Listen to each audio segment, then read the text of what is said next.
vamos a ver esta entidad porque, como ustedes ven en las cifras, es la más usual, la más frecuente dentro de las inflamatorias.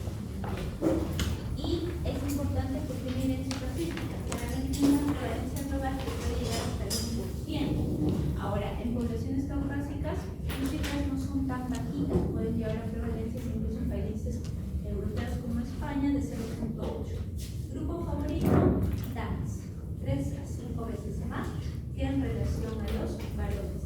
Y edad favorita de presentación entre la cuarta a la sexta década. Hay el grupo juvenil, pero ellos son menores de 16 años, que tienen educación física, y el de senil por encima de los 60 años. ¿Listo? ¿Cuál es su caracterización? Su diana de acción de esta enfermedad es la membrana sinovial. Entonces, sus signos, síntomas, banderas incluye la parte articular. Hay dolor e inflamación de las articulaciones. Pero a diferencia de, por ejemplo, lo que veíamos en artrosis o lo que vamos a ver en artropatías por depósitos de cristales, van a caracterizar por llegar a ser no solo poliartritis, sino poliartritis, con cronicidad y simetría. ¿Listo? Entonces, lo más llamativo de esto es de que puede discapacitar. ¿Por qué? Porque erosiona. Es tan inflamatoria que llega a erosionar huesito y eso puede generar deformaciones y discapacidad. Y considerando el grupo etario, aunque tiene, entonces podemos decir que nos preocupa por su efecto que tiene también en costos y también puede influir en la supervivencia. ¿Por qué? Porque es una patología que se asocia con morbilidades incluso cardioisquémicas y que por el uso de fármacos puede llevar a una inmunosupresión que puede permitir que infecciones se sobreagreguen y también contribuyen a disminuir su tasa de supervivencia. No necesariamente per se por la enfermedad, sino por las comorbilidades que se asocian y los procesos sobreagregados. ¿Listo?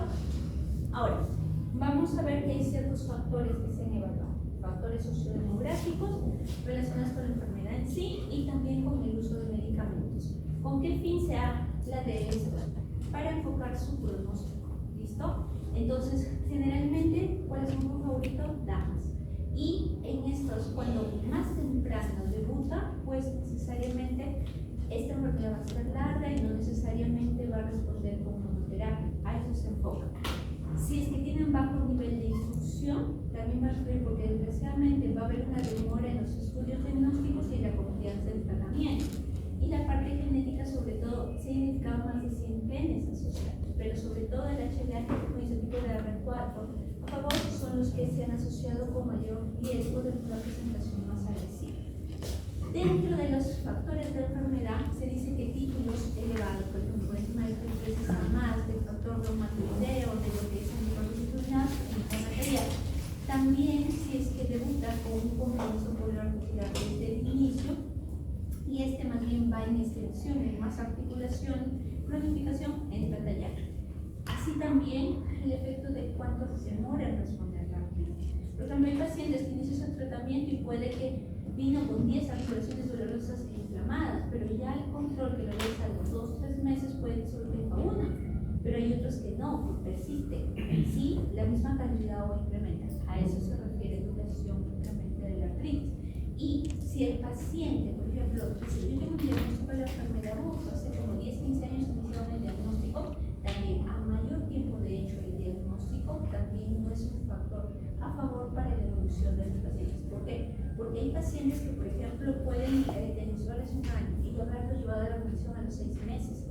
Ellos tienen un mejor pronóstico porque tuvieron poco tiempo en los cuales tuvieron un proceso permanente de inflamación y respondieron bien, incluso puede que hasta solo con monoterapia. Entonces ellos van a tener un mejor pronóstico en la evolución de la enfermedad. Los marcadores de fase aguda, BCG o PCR, cualquiera de los dos o ambos artículos elevados por encima de 3 veces su basal, también en la falla, y manifestaciones extraarticulares. ¿A qué nos referimos?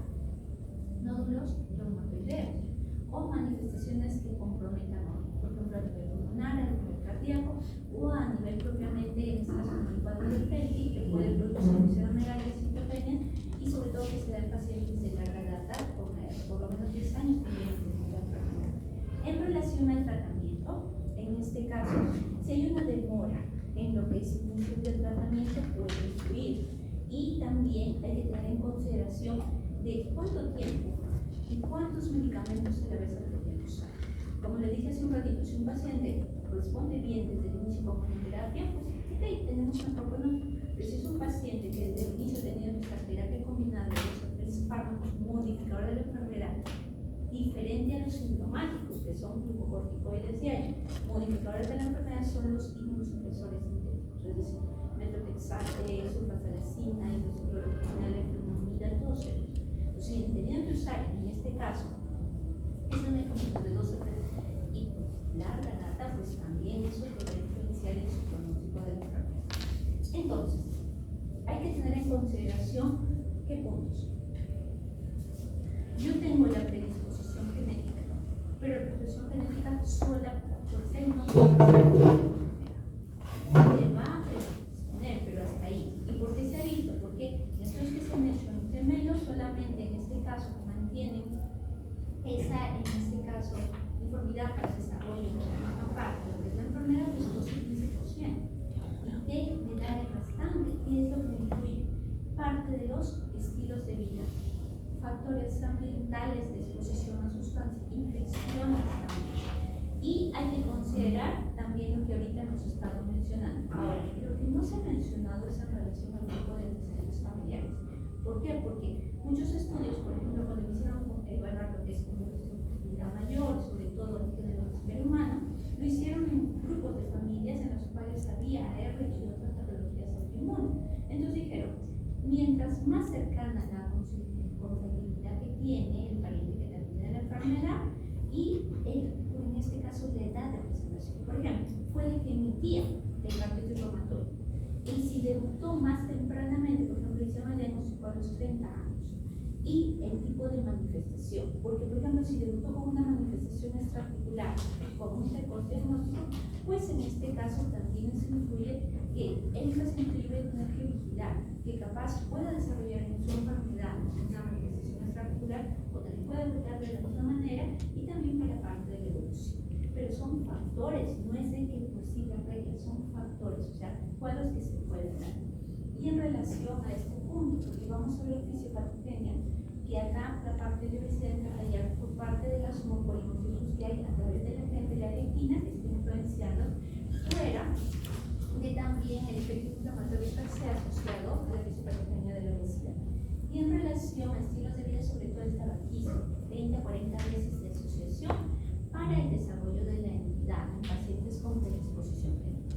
El problema de esta entidad es que también se puede asociar con comorbilidades similares, osteoporosis, por el uso de corticoides y con la fisiopatogenia que comparten con artritis reumatoide y osteoporosis a través de lo que es en la vía del, en este caso, ligandos para el estímulo y diferenciación de lo que son osteoclastos de las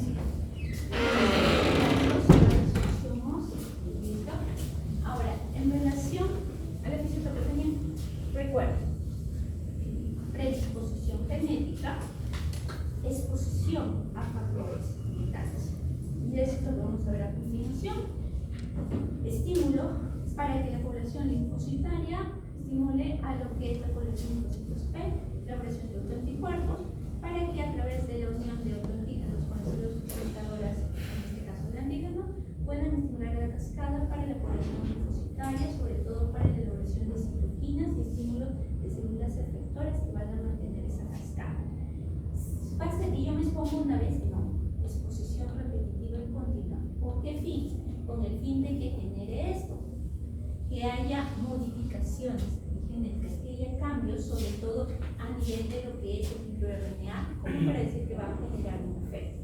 Y vamos a ver que por eso dicen un segundo impacto. Es decir, si yo tengo esa exposición continua, en este caso estos factores, pues lo más probable es de que yo voy a mantener ese proceso que me va con la verdad a generar la lesión permanente a nivel de lo que es la vía de la articulación. Y esa es la que en sí me va a dar propiamente la discapacidad o el cuadro clínico a favor de esta enfermedad. Entonces, dijimos más de 100 genes identificados, pero el que tiene mayor asociación por estudios que han hecho en grupos familiares y también por frecuencias reportadas, HLD con un 70%. Pero hay subtipos que exactamente, que pueden tener una enfermedad un poquito más agresiva y otras una sintomatología más sutil. Y hay subtipos de esos tipos de los que te va a permitir identificar quién puede tener complicaciones hematológicas y renales tras la exposición de ciertos fármacos. En el momento, como no tenemos la opción de estos estudios genéticos, cuando tú haces el diagnóstico inicial del paciente, pues ya no los usamos. Tal vez no los usamos porque había este grupo de pacientes. Ahora, saber quién iba a presentar, pues era realmente una cosa. Por eso es que por su perfil de seguridad con riesgo es de que fueron relegados por más que tenían una tasa de efectividad. Y vamos a ver de que nosotros decimos todos los identificados y mencionados, los de acá. Factores gatillantes que pueden despertar. Se ha visto asociación con procesos virales, se ha visto con procesos bacterianos y por diferentes mecanismos, por mecanismos involuntarios, propiamente compromiso a nivel de la sinovial C, por compromiso del mecanismo molecular que va a permitir mantener la estimulación de la cascada inflamatoria y por efecto, sobre todo a nivel de lo que es activación de macrófagos. Pero son las únicas. También se ha visto en relación a la exposición de las mucosas orales y respiratorias por las sustancias de trabajo y su modificación a nivel de proteínas, ¿listo? Para favorecer a la sincronización de estas y el apoyo a la formación de anticuerpos. Y vamos a ver que también se han hecho estudios en pacientes, por ejemplo, que tenían periodontitis. Hicieron propiamente censo de qué tipo de bacterias y la que estuvo más relacionada era en relación a las monas principales.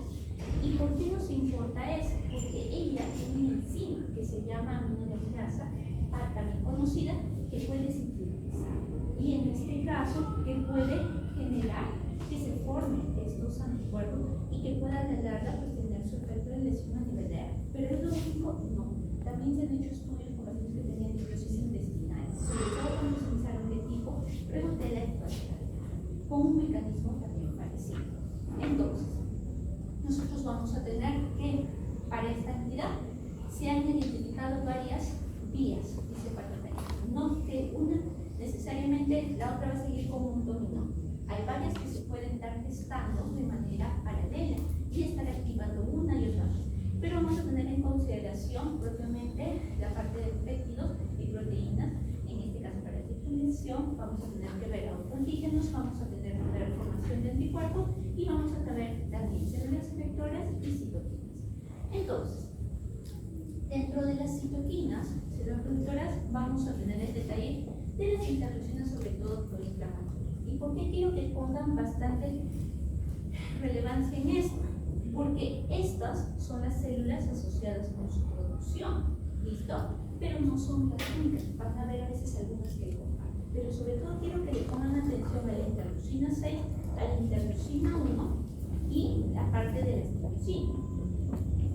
Porque las dianas terapéuticas en pacientes refractarios a los inmunosupresores sintéticos invocan a los que son biológicos que están lanzando contra estas de acá. Entonces, por eso la importancia.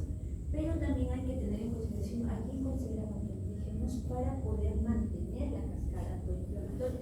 Y ahí ustedes van a ver que incluyen grupos de proteínas, que incluyen grupos de colágeno como desequilibradores, o sea, que te sirva como decir, está presente esta, ok, célula presentadora, aplica esta, mantén propiamente la cascada. Pero recuerden, en ARV siempre le vamos a decir al paciente, la idea es que usted no fume, no tome, de preferencia que tenga una dieta grasa, en este caso que tenga un complemento proteico, sobre todo no consuma dieta oxidante. ¿Por qué? Porque en esta entidad va a haber una respuesta antioxidante, enzimática y enzimática disminuida. Y así también el efecto de los radicales libres controlados por antioxidantes en la artritis reumatoide va a ser disminuida. Entonces, por eso a ellos le decimos, saquemos de esto para no dañar más. ¿Qué es lo que sí quiero que se guarden a grandes rasgos? Predisposición, factor de exposición, células presentadoras, población linfocitaria. Esta población linfocitaria van a tener sus tipos en relación a quién va a estimular aquí. Pero ¿por qué me importan estas interleucinas que van a ser suscitadas tras el estímulo de dichas poblaciones linfocitarias? Porque van a influir en el reclutamiento activación sobre todo de células proinflamatorias, linfocitos B, macrófagos, células natural killer, células dendríticas y células obviamente a nivel sinovial. Y vamos a ver otros mecanismos más. Entonces, linfocitos B, ¿por qué me importa? Porque produce los anticuerpos que me van a servir para evitar mensaje y diagnóstico de la enfermedad. Pero también va a producir esta citoquina que tiene bastante relevancia en el efecto inflamatorio que tiene la artritis reumatoide y que también va a tener efecto en otras células. Y vamos a ver que macrófagos acá entran a tallar también porque van a liberar factores nerviosos tumoral alfa e interleucinona, que también decíamos que están vínculos altos en una R con actividad. ¿Y cuál es su preocupación de esta? El efecto que van a tener sobre las metaloproteasas y el efecto que van a tener sobre la destrucción de cartílago del hueso. Por su efecto que tiene estimulador para la diferenciación, sobre todo de las células que son en este caso bastante resortivas. Y vamos a ver que también vamos a tallar con los fibroblastos ciliares. ¿Y estos por qué? Porque acá van a tallar por mantener las secreciones citoquinas proinflamatorias enteroperosis para destruir parte de la matriz, y que esto va a favorecer a que se dé el PAP, que es un proceso inflamatorio crónico y que a la larga me va a lesionar huesos subyacentes y que me va a generar obviamente la deformación y la discapacidad. Y recuerden que cuando tenemos osteoporosis decíamos, si aplicamos FRAX, uno de los factores con bastante asociación primera, artritis reumatoide. ¿Y por qué? Porque compartían una vía en común para lo que era en este caso estimulación del grupo de células de osteoclastos que son las encargadas de resolver el hueso. Decíamos que la leptina puede tener un efecto porque hay comunismos encontrados en pacientes con artritis reumatoide y estas tenían un efecto sobre el daño articular y sobre la diferenciación, en este caso, apoptosis de compositos, y también su efecto era la inhibición en las células formadoras de hueso, osteoblastos. Pero lo que justo les había mencionado a sus compañeros de RCPREL, hay varias cosas que van a tener que ustedes ir asociando en relación a los efectos de población tanto de linfocitos T o estimulantes de esto y la población linfocitaria. Lo que hemos mencionado es a grandes rasgos y que es importante que lo consideren porque en sí son los mecanismos que van a actuar. Pero vamos con lo de acá. Estos son los efectos de las toxinas que hemos estado mencionando y vamos a lo que es esta parte. ¿Hay otras vías? ¿Por qué quiero que esto sí lo desarrollemos? Porque otra de las vías terapéuticas involucra a inhibidores de la kinasa. ¿Y por qué? Porque esta familia tiene varias de sus formas, pero que su mecanismo sobre todo es la traducción y a la señal está para que mantengan sobre todo el estímulo para la producción de, en este caso, citoquinas proinflamatorias. Pero aparte, vamos a ver acá también la participación de células dendríticas y de neutrófilos. Células dendríticas no van a ser solo células presentadoras de antígenos, sino que también van a ayudar a mantener la arquitectura a nivel del intestino bien, pero también van a dar efecto en la producción del interferón tipo 1. Mientras que neutrófilos, ustedes se dan cuenta, también va a tener su participación en la cascada de citoquinas proinflamatorias, interleucina 17, y su efecto en la variedad de la que es estimulación para lo que es péptidos insulinados que también van a tener efecto en producción de citoquinas, sobre todo interleucina 6 asociada. Y la neovascularización hay que tener en consideración porque como les dije, la fisiopatogenia no es que una sigue, la otra sigue, no, bueno, otras vías que van a ir al mismo tiempo. Y una de estas a tener en consideración es la neovascularización, porque puede ser un caso fisiopatológico temprano en la artritis reumatoide a tener en consideración. Y acá van a haber participación del factor de crecimiento endotelial y también en relación al factor inducible por neutrófilos. Entonces es importante porque, recuerden, artritis reumatoide no solo va a doler y inflamar huesitos, tiene manifestaciones extravasculares, tiene efectos sobre todo en pacientes con obstrucción de la misma pared endotelio, y en este caso va a preparar estos mecanismos para su paciente. Ojo que el lupus no es la única que tiene alteración en el complemento, listo, también hay otras hormonas que van a tener, pero en relación con esta, sobre todo, CFSAC se ha relacionado con incremento de permeabilidad vascular y que niveles altos en estos pacientes con esta enfermedad pueden correlacionarse también con niveles elevados de marcadores de fase aguda y de actividad de la enfermedad. Hay otras vías, sí, que involucran los efectos sobre tu orina y sobre todo los cambios de activación metabólica de las células nucleares. Y esto es importante que lo consideren porque van a ver que esta va a ser también considerada como parte de enfermedades asociadas con cardiopatías que pueden tener también asociación con otras patologías vasculares, en este caso de mayor riesgo, y enfocando también los cambios que va a haber a este nivel. Entonces, lo que sí necesito que recuerden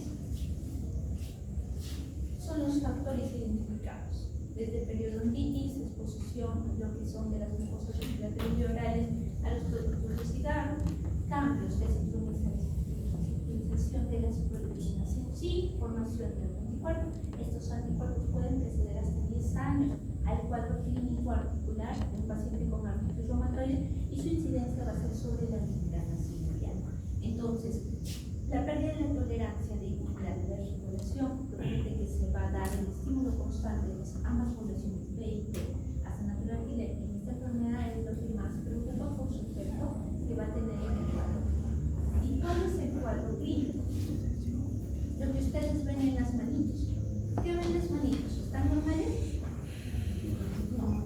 Entonces, acá tienes signos de tumefacción en lo que son metacarpofasciláticas y tienen los famosos dedos fusiformes. ¿Ven dónde está más rellenito? A nivel de los nudillos. Entonces, miren acá flaquito, acá más lleno. Acá tumefacto. ¿Se pueden ver los relieves óseos acá? No, están tumefactos. ¿Por qué? Generalmente la artritis reumatoide es una enfermedad inflamatoria sistémica, sí. Puede tener cansancio, puede tener sensación de térmica, puede tener pérdida de peso, puede tener trastorno del sueño, puede tener trastorno del ánimo, puede tener en este caso alta térmica y artritis. Síntomas inespecíficos, hasta 70%, pero lo que predomina es su manifestación osteomuscular y dentro de ella la manifestación articular, dolores y sobre todo inflamación de las articulaciones. ¿Por qué digo dolor de cabeza? Porque la población senil más bien van a primar muchas veces el cuadro doloroso más que el inflamatorio, pero igual se va a dar. Entonces, en este caso, por dicho, igual puede ser inflamación y no solamente dolor. Pero ¿por qué les digo? Por la demora en diagnóstico, que muchas veces como solo hay dolor, muchos lo asustan de que es por la osteoartritis, lo relegan la búsqueda de oportunidad. En cambio, los más jóvenes, pues ellos muchas veces pueden pedir la consulta con esto, con un cuadro de poliartritis crónica simétrica, ambas manos, articulaciones pequeñas. ¿Y por qué mencionamos esto? Porque de acuerdo a frecuencia, las más afectadas generalmente son las pequeñitas, metacarpo, interfalangitas proximales. Realmente ellos debutan manos-pies, pero si estamos por estadística, manos es la que está haciendo la maquillada. Le siguen muñecas, por eso decía, basta que tú tengas acá, ya tienes casi para 12 articulaciones comprometidas, está 22, rodillas 64, siguen hombros, siguen tobillos, caderas, temporomandibular, ellos también pueden coger, así como cogen huesecitos de oído o de parte de la enfermedad, también pueden coger esta columna, sobre todo las cervicales, su compromiso sobre todas las cervicales, y también puede haber compromiso esternoclavicular. Ahora, lo que preocupa en esta entidad es de que el paciente puede que te venga con sinovitis en las manitos, puede que te venga propiamente con ya desviación cubital, puede que te vengan esas fases que todavía no están avanzadas, o puede que ya te venga así el paciente, con pérdida de alineación, con el famoso dedo en Z, que te venga propiamente con los famosos deditos de cuello cisne, o en este caso que van a diferenciarse propiamente por quién extiende y quién flexiona. En los del cuello de cisne, quién va a extender las interfalángitas proximales y quién va a flexionar de más las interfalángitas, en este caso por parte distal. Y vamos a ver también que en este caso muchos pacientes pueden que, como tienen la inflamación acá en muñecas, de parte profesionalmente pueden ir comprimiendo y en este caso nerviosa que va acá. Entonces muchos que pueden venir con túnel carpiano. Entonces tú dices, pues es un túnel carpiano, seguro mucho trabajo, pero puede ser un túnel carpiano secundario. y en este caso la inflamación está baja. Por eso igual, de todas maneras, por más que le hagan su Kleenex, por más que le hagan su Fallen, igual tienen que examinar el resto de articulaciones de la mano, tanto interfalángicas como metacarpos de las muñecas, porque puede que estemos frente a ese tipo de pacientes. Ahora, ¿qué vamos a ver? Que en este caso en el pie, en los pies lo que van a hacer es a tener en consideración que pueden coger las metatarsofalángicas y también interfalángicas. Ellos pueden hacer las famosas luxaciones de las cabecitas de las metatarsofalángicas, me pueden hacer los deditos en martillo y me pueden cerrar los palos. Pero, ojo, que a nivel del antepié, eso muchas veces se testa las primeras veces. Por eso les decía, estos pacientitos vienen con compromiso manos y pies. Que en este caso es de los pies, dicen, bueno, sí me duele, no es un mal, perdón, no miramos así. Pero hay que también hacer la evaluación de arriba. Por más que en el dedo 28 no incluya pies, no quiere decir que en el cuadro clínico el paciente no lo vaya a desarrollar o no lo tenga cuando tú le estás cantando. Los nódulos reumatoideos, recuerden, pueden desarrollarse el 70% de los casos, pero ¿dónde se van a dar? En las zonas de presión. Puede darse en los brazos, en codo, a nivel de lo que es el riñón, o puede darse también en zonas de tendones. ¿Hay manifestaciones cardiovasculares? Sí, puede ir desde una pericarditis tipo constrictiva hasta cuadros de valvulopatías o incluso compromisos cardiovasculares. Y vamos a ver si lo comparamos con la evolución de su misma edad, por ejemplo, como la mayoría son entre cuarta y sexta, pues el riesgo es mucho mayor con esta entidad a los que no tienen esta entidad para el desarrollo incluso de eventos sistémicos. ¿Listo? Ahora, ¿hay manifestaciones pleuroabdominales? Sí, ellos tienden a ser erupción pleural, tipo exudado también lo van a presentar, pueden presentar nódulos pulmonares, pueden hacer el síndrome de Kaplan que involucra los nódulos de control superficial en una base de un paciente que tenga artritis reumatoidea.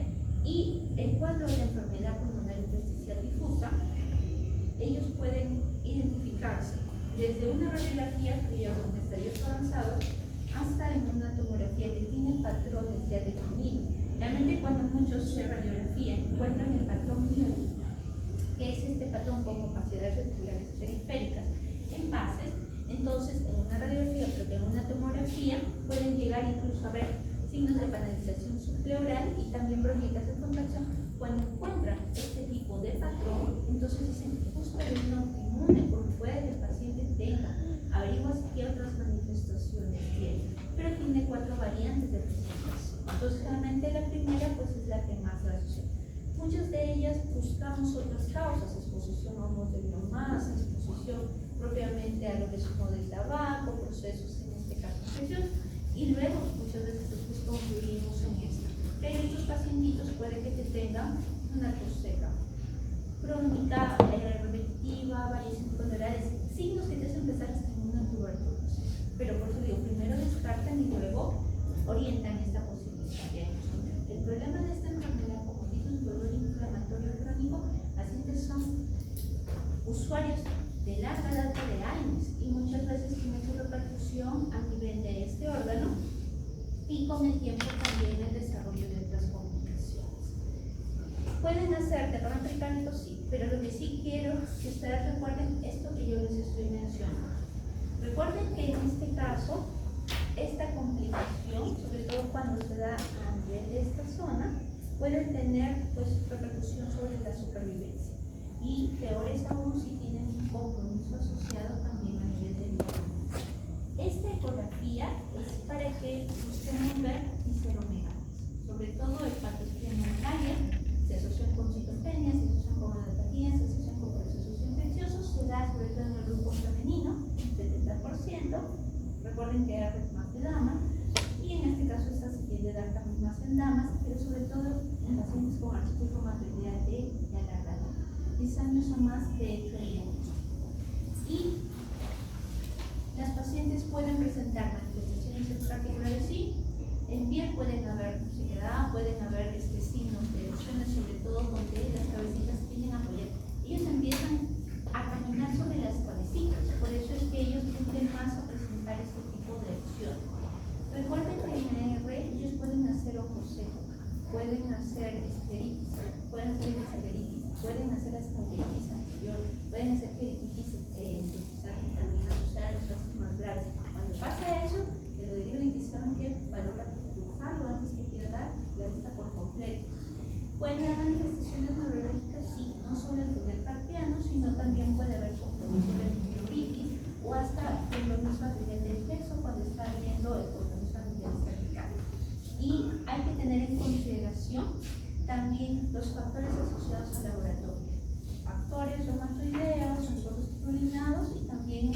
en este caso, con relación genética.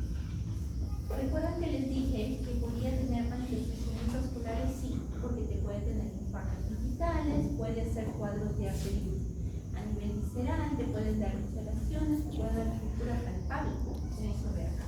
Recuerden que AR puede asociarse con un tipo de facilitación o listo. Las primarias son las de grandes, medianos y pequeños, pero también hay las secundarias asociadas a otras patologías autoinmunes. Recuerden que los pacientes con artritis reumatoide pueden hacer anemia. ¿Por qué? Porque los trastornos inflamatorios crónicos pueden dar ciertos signos a favor. Nivel de cideremia normal no puede estar disminuida, la saturación de transferrina puede estar normal o baja y el nivel de ferritina, que sirve también a veces como marcador inflamatorio agudo, puede estar aumentado, por ejemplo, cuando está en la actividad de artritis reumatoide o cuando está inactivo puede estar en rangos normales. Pero estos de acá son los patrones típicos del tipo de anemia que se asocian en estas patologías autoinmunes. En AR dicen, puede ser una anemia normocítica o puede ser una hipocrómica que pueda tener estas manifestaciones. ¿Y por qué? Porque hay una retención de hierro a nivel del sistema reticular endotelial y nos puede dar signos de una hipocromía, variaciones a nivel de transferrina y ferritina que te pueden hacer sospechar y digas, no, pues yo sí le tengo que dar su hierrito para que mejore su mente, pero no necesariamente es por ese déficit, puede que más bien sea por aquello la enfermedad, más bien tienes que controlar a la enfermedad para optimizar los niveles.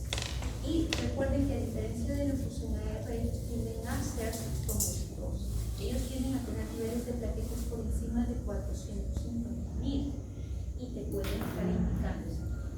Ahora, ¿cómo enfocamos el diagnóstico? Decimos que factor reumatoide y anticuerpos extraordinarios.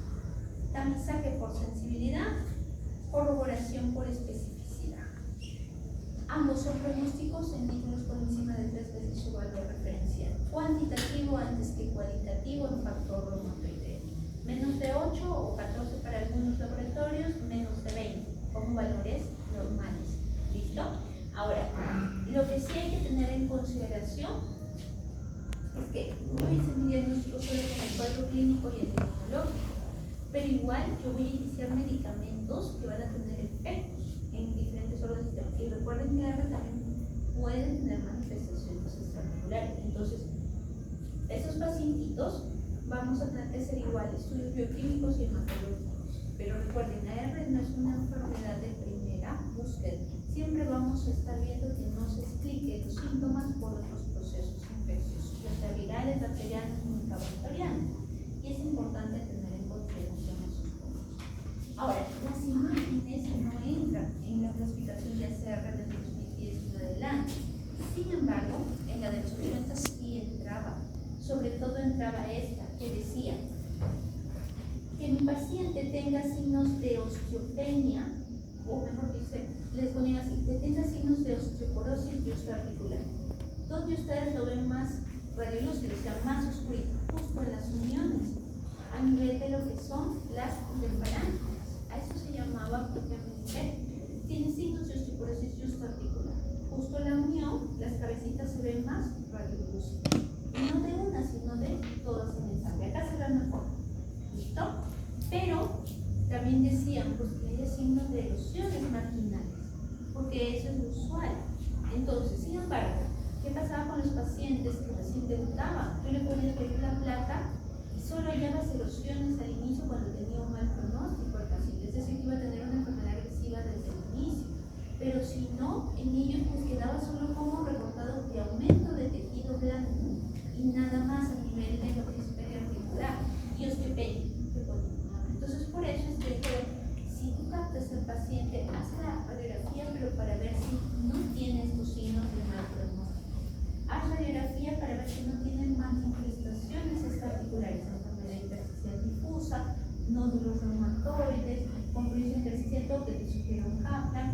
Entonces, pero puede que si el paciente lo estés viendo cuando ya está la enfermedad instaurada, pues lo que tú vas a ver es esto. Pueden visualizar espacio en las uniones. Acá ven espacio, ¿no es cierto? Acá pueden ver espacio.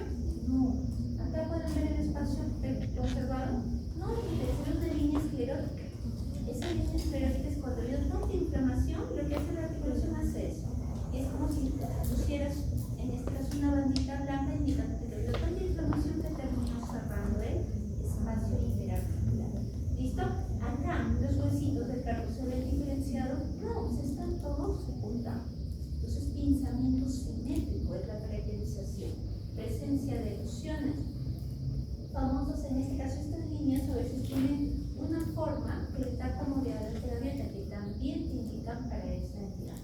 Entonces, vamos con esto. Si yo quisiera buscar tempranamente lesiones, pues yo le pido una resonancia.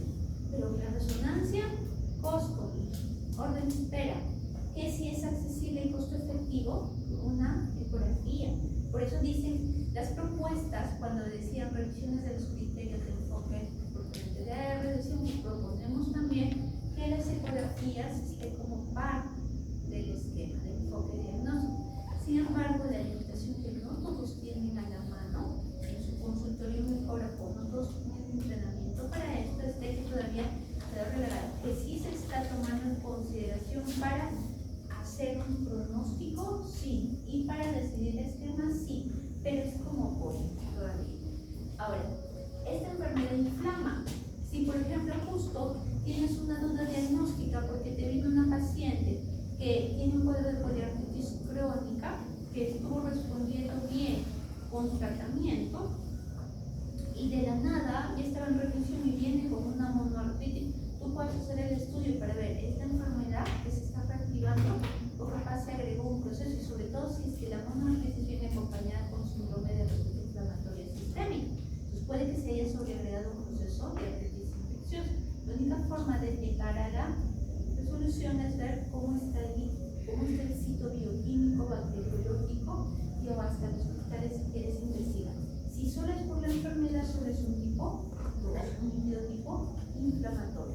No hay presencia bacteriana. Si es que es una guerra complicada como una infección, ahí sí cambia para un líquido 3. Entonces, para el enfoque diagnóstico decimos, si yo quiero hacer solo el enfoque clínico diagnóstico, solo necesito 6 puntos. Y yo tengo un punto, si la enfermedad tiene de 6 semanas a más, y tengo 5 puntos si es que afecto de 10 a más articulaciones. ¿Listo? Y si yo cuento solamente enfocando metacarpo, interfalange, yo estoy haciendo ya mi enfoque diagnóstico. Y dijimos que ¿cuál era la frecuencia más reportada? Articulaciones pequeñas de mano. Entonces dice, las articulaciones de mano están comprometidas o tienen dolores e inflamación en manos, en articulaciones de mano. No cuenten mano 1 y mano 2, cuenten las que tenemos acá. ¿Listo? Y dicen, ay, pero no sé si las distales, pero ya te están diciendo que están comprometidas todas. Entonces, por más que digas, no sé si son 15 o 20, o si estás haciendo 20 o 25, por lo menos tú sabes que ya te pasó las 10. Y en este caso, tú ya le estás dando 5 puntos más un punto y ya tienes tus 6 puntos. ¿Y por qué les digo diagnóstico clínico? ¿Por qué?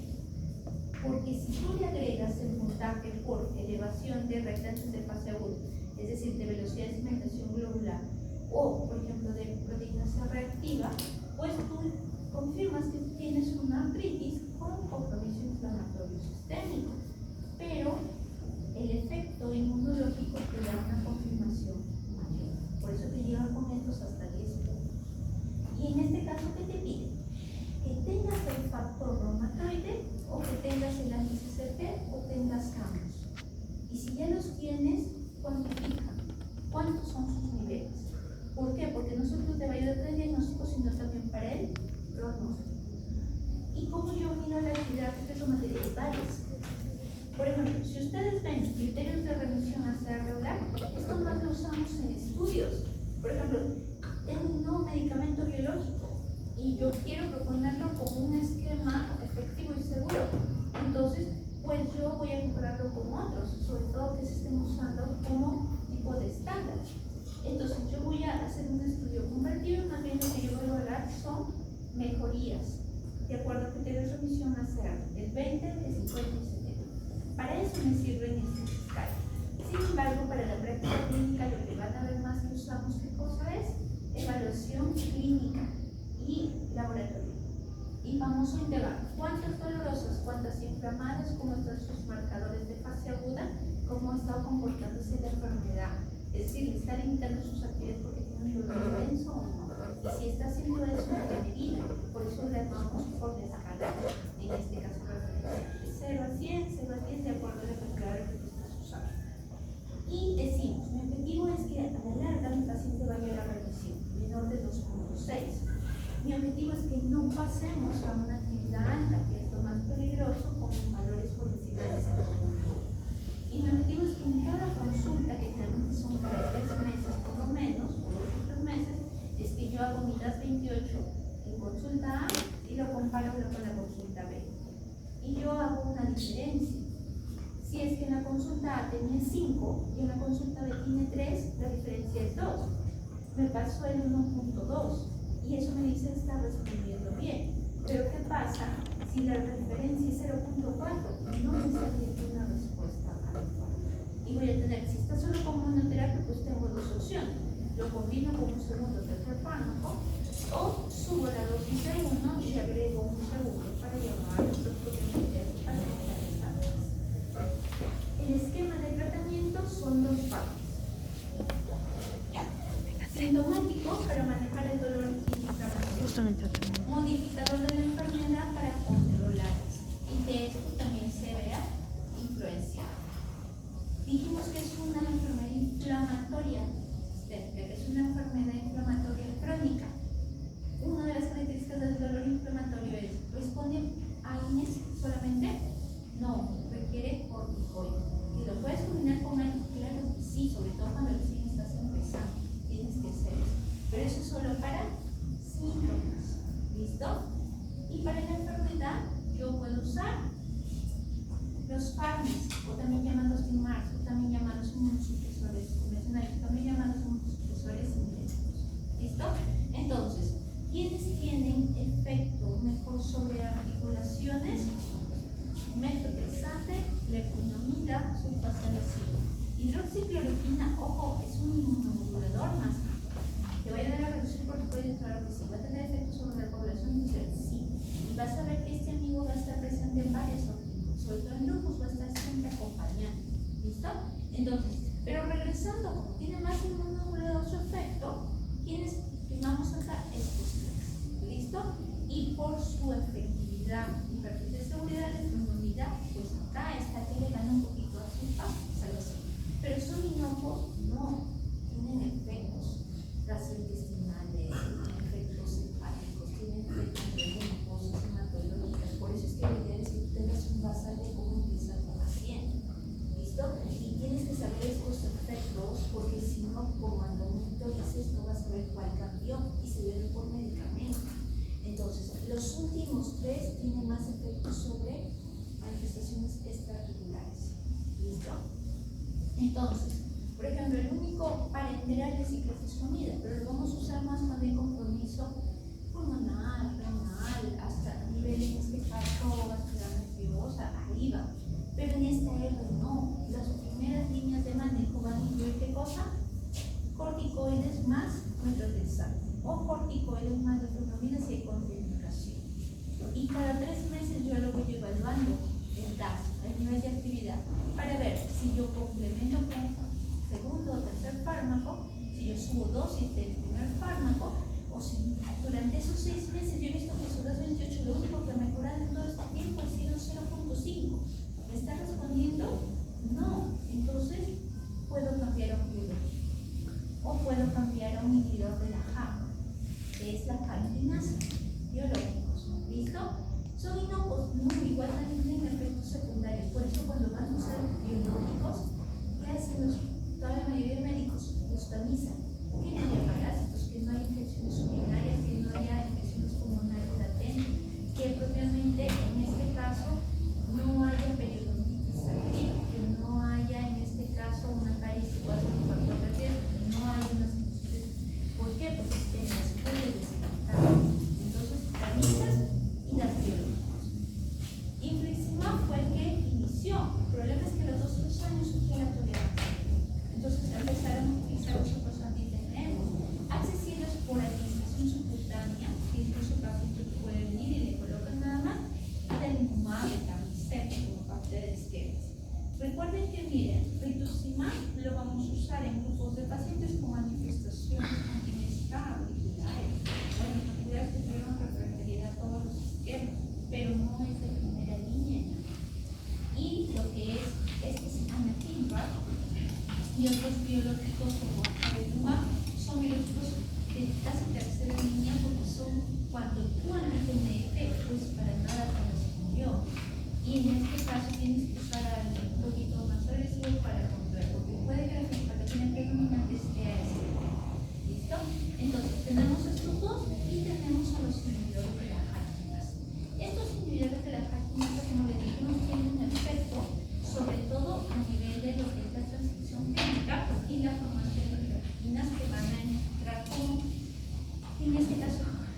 mecanismos propiamente inflamatorios y activar la enfermedad. El problema de estos fármacos son muy sensibles. Y dos, que muchos de ellos pueden hacer procesos infecciosos reactivos. Los más reportados son los de SOSA. ¿Listo? Pero tienes estas dos opciones. Cuando, en este caso, vas haciendo el cambio respecto. Igual sigues individualizando. Y por eso te dicen, tienes esta opción o esta opción. Si estás con esta y no vas respondiendo muy bien, cambies la otra. Pero te dan estas alternativas porque, ojo, no todos los pacientes con AR van a responder igual. Hay gente que presenta años con sus sintéticos, sí, pero hay gente que no. Desde el inicio tuvieron que usar hasta biológicos porque fueron muy agresivos. ¿En qué se basa todo lo que le estaba mencionando? Las 10, de acuerdo al grado de recomendación que hay. Para sugerir los controles, para el uso de primera línea de los sintéticos y posterior uso de biológicos. Ahora, ¿qué pasa si justo el paciente quiere gestar? Es normal que debutan en la enfermedad capaz antes de la cuarta década y pues quieren embarazarse. Entonces, en este caso, a esos pacientitos que le doy, si se le ocurre hacer eso, capaz que tienen que suspender un proceso indefinido por el lateral por los abortos que va a tener. ¿Listo? Entonces, de preferencia tú le dices, lo ideal es que conciba cuando usted esté en remisión, para que salga un producto bueno, para que usted no tenga mayor complicación.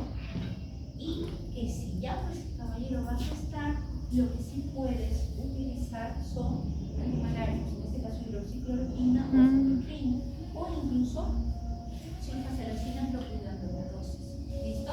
Pero si justo ya pues lo hizo y desgraciadamente está con alguien todavía la enfermedad, pues sí o sí. ¿Y por qué les digo eso? Porque no hay remisión de la enfermedad se tiene que inactivar o baja. Entonces, pero ya cuando va a botar el producto, entonces otra vez se activa. Y eso es que hay que tener en consideración.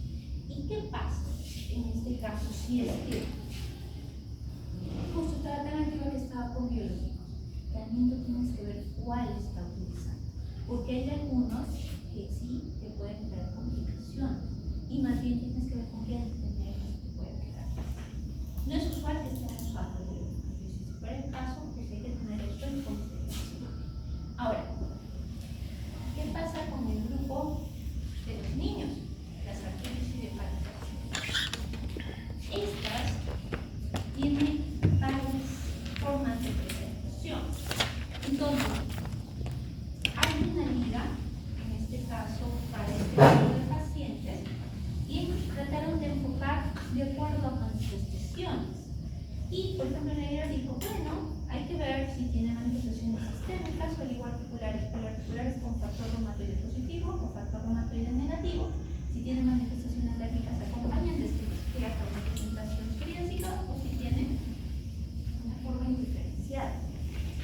Entonces, miren, su incidencia va de 1.6 hasta 23 casos por 100.000 menores de 16 años al año. ¿Es muy alto? No, pero sí se da. Entonces, por eso se tiene en consideración. Cuando son niños y se empiezan con inflamación articular en su cabecita, tienen que ver. ¿Será una artritis idiopática crónica de reporte? ¿Será un...? Entonces, generalmente van buscando en estas entidades. Y dice, yo puedo clasificar de acuerdo a la edad y al género. Por frecuencia, dice, entre los 2 a 4 años, casi el 27 al 56% puede tener la forma oligoarticular y sobre todo el cuerpo femenino es más afectado. Pero decimos que la forma poliarticular, la que se parece a la que nosotros vemos en forma adulta, es esta, la del factor reumatoide positivo. Pero ven, solo es de 2 a 7%. ¿Y por qué quiero que vean esa cifra? Porque es pequeño grupo que a la larga mantienen una ARR hasta la vida. No es usual. Muchas de ellas de oligo, pasa en este caso es manejada y puede llegar a inactivarse y pasó sin mayor complicación. Pero decidir el decente por si acaso estás en 50 años y empiezas a sobrar porque esto antecedente de haberla ya presentado desde mal por eso. Mientras que las otras que te hacen recordar a las espondilorquitis seronegativas que vamos a ver en la segunda unidad o compromiso de tesis con condicionamiento endérmico. Entonces, estas las vemos que pueden darse en dos picos, por ejemplo, chiquitos, 2 a 4 años, otro en grupo de 9 a 11, o la asociada sobre todo con endesitis en la parte de infancia tardía o adolescencia. Y siempre aquí, por favor, vamos viendo que para la de psoriásica, grupo femenino, y para lo que es en el grupo, en este caso masculino, sobre todo la sociedad específica. Y esto más va a la par, por ejemplo, cuando vemos en la segunda unidad, por ejemplo, espondilitis anquilosante, o grupos de espondilorquitis seronegativa, el grupo masculino acá en batallar un poquito más. Ahora, ¿cómo medimos la actividad? Decíamos 228 es para R, de la forma clásica, y en este caso JADAS es para las formas juveniles. Y dirán, ¿cómo me voy a aprender todo esto? Pues acuérdense que aunque sea, grábense el 1, que es para inactividad. ¿Listo? Tanto en la forma olivo como en la forma poliarticular. ¿Y por qué solamente en estos? Por el tipo de articulaciones que están evaluando. Lo que van a variar es en relación al olivo o a la poli, en relación a las órdenes. Pero acuérdense cuánto es olivo, cuánto es poli. Olivo, recuerden que está 4 articulaciones, poli 5 más, por 2. Entonces, pueden acordarse los niveles para, aunque sea tener los de reducción y los de alta actividad. ¿Listo? Ahora, cuando nosotros enfocamos en sí a la caracterización clínica, vamos a estar utilizando criterios de Linares, los dados presuntos del 2001. Y lo que tienen que tener en consideración es que no tenga otra explicación, o sea, otra etiología no te lo esté dando las expresiones que sean descartadas las posibilidades también de infecciones. Pero si se fijan, la sistémica les puede hacer recordar a muchas infecciones virales, porque pueden ir con alza térmica, pueden ir con exantema, pueden ir con adenopatías de patología, y eso lo han visto recién ustedes en IFE, y lo han visto en una patología, no, en varias que te pueden tener, por eso primero descartan todo lo antes de estar postulando en esta de acá. Mientras que la forma oligoarticular, ustedes saben de 1 a 4 articulaciones y más bien tienes que ver, ¿es persistente o es extendido? En relación a que capaz nunca pasa de las 4 y esas son las que progresan en el tiempo. Y más bien en la otra es que pasó, se va extendiendo, se van agregando otras más, pero no necesariamente de una forma simétrica. Pueden ir, por ejemplo, estábamos acá y pues se agregó esta de acá y se agregó la otra de acá, se está extendiendo. Ahora, la forma psoriásica, estos pacientitos pueden tener parte de la sintomatología que vamos a ver en la segunda unidad. Dactilitis, onicololisis y el antecedente familiar, a favor. Debutan así como dicen chiquitos que estábamos viendo. Y las asociadas a sintesitis lo vamos a ver también en este cuadro clínico cuando veamos el espondilorquitis seronegativo, sobre todo anquilosante, y vamos a ver a favor el HLV27, vamos a ver grupo masculino a favor, sobre todo por encima de los 6 años, signos extraarticulares como uveitis anterior, que también lo vamos a ver espondilitis anquilosante, y en este caso que pueda tener otras manifestaciones asociadas de procesos. La indiferenciada es que no se llega a clasificar en alguna de estas de acá. Y el manejo, ustedes dirán, pero ¿cómo me voy a acordar todo esto? Solamente recuerden esto. Sintomático, modificador de la enfermedad. ¿Incluye corticoides? Sí, pero hay que tener en consideración que muchos son gliptines y todavía están en fase de crecimiento. Entonces solamente van a tratar de usar corticoides por un periodo, nada más, en las formas polis o en las células extendidas persistentes. Y recuerden, ¿quién puede usar? Metronidazol. Recuerden, muchos paneles que pueden usar metronidazol. Una alternativa de apoyo, sulfasalcina, ¿listo? ¿Y por qué les menciono esto?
mayoría apenas se siente un poco